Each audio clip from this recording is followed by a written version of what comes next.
నమస్తే ఫ్రెండ్స్. ఈ వీడియోలో 2024లో లక్ష్మీ నృసింహస్వామి జయంతి మే 21వ తేదీన లేదా మే 22వ తేదీన జరుపుకోవాలి.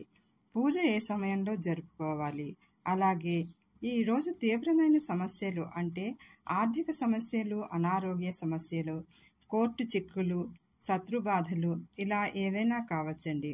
ఇలా సమస్యలతో బాధపడుతున్న వారు ఈరోజు లక్ష్మీ నృసింహస్వామికి చిన్న చిన్న పరిహారాలతో పూజ కనుక చేసినట్లయితే మీకు అన్నింట్లో విజయం లభిస్తుందండి.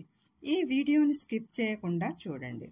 పురాణాల ప్రకారం వైశాఖ శుద్ధ చతుర్దశి నాడు నృసింహస్వామి అవతరించారు. ఈ కారణంగా ఈ రోజుని లక్ష్మీ నృసింహస్వామి జయంతిగా మనం జరుపుకుంటామండి. నరసింహస్వామి అవతారంలో ఉన్న శ్రీ మహావిష్ణువుని ఈరోజు మనం పూజిస్తాం. విష్ణు అవతారాల్లో 4వ అవతారమైన నరసింహస్వామి అవతారం సగం సింహంగా సగం మానవునిగా అవతరించారు.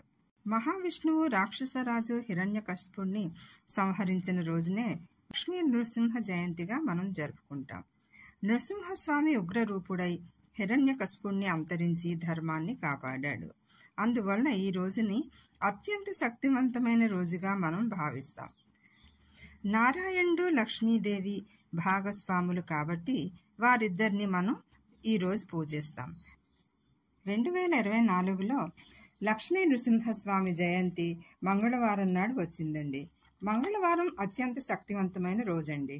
ఈ రోజు లక్ష్మీ నృసింహస్వామిని పూజిస్తే ఆర్థిక సమస్యలు, కుటుంబపరమైన సమస్యలు, మానసిక అశాంతి నిర్మూలించడానికి, ఆరోగ్యం గురించి ఈ రోజు స్వామిని అర్చిస్తే మంచి ఫలితాలు లభిస్తాయండి. స్వామి ఉగ్రరూపుడు కాబట్టి అతన్ని శాంతపరచడానికి చందనంతో అర్చించాలండి.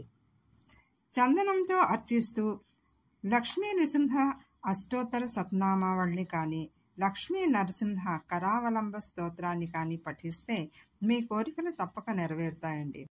ఈ పూజా సమయాన్ని శయనకాల పూజా సమయం అని పిలుస్తారండి. నరసింహస్వామి గోధూళి వేళలో హిరణ్యకశిపుణ్ణి వధించాడట. అందువలన చతుర్దశి తిథి సాయంత్రం ఉన్న సమయంలో స్వామిని పూజించడం ఉత్తమంగా భావిస్తారు.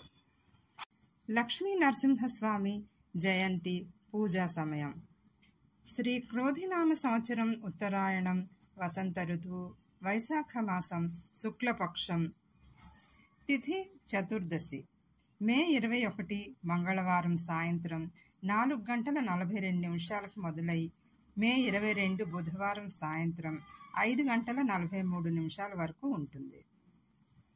సాయంత్రం సాయనకాల పూజా సమయం మే 21 మంగళవారం సాయంత్రం 4:24 నుంచి 7:10 లోపు చేసుకోవచ్చు. స్వామికి నాగకేసరి సమర్పించి మరుసటి రోజు దీనిని మీరు డబ్బు పెట్టుకునే స్థలంలో పెట్టుకుంటే ఆర్థిక సమస్యలు తీరి ధనాభివృద్ధి జరుగుతుందండి. అలాగే స్వామిని పచ్చిపాలతో అభిషేకించినట్లయితే శత్రుబాధల నివారణ కూడా జరుగుతాయి. అనారోగ్య సమస్యలతో బాధపడుతున్నట్లయితే స్వామిని చందనంతో అర్చించి ఆ చందనాన్ని రోగి నుదుటికి రాసినట్లయితే ఆరోగ్యం కుదుటపడుతుందండి. కోర్టు చిక్కుల్లో గెలవాలంటే స్వామికి పెరుగు సమర్పించి కోర్టు తగువల నుంచి మిమ్మల్ని రక్షించమని వేడుకోవాలి. ఈ విధంగా స్వామిని భక్తి శ్రద్ధలతో ఆరాధిస్తే మన కోరికలు తీరుతాయి. ఫ్రెండ్స్, ఈ వీడియో మీకు నచ్చినట్లయితే నా ఛానల్ని సబ్స్క్రైబ్ చేసుకొని లైక్ చేయండి, షేర్ చేయండి, అలాగే కామెంట్ చేయడం మర్చిపోవద్దు. Thank you.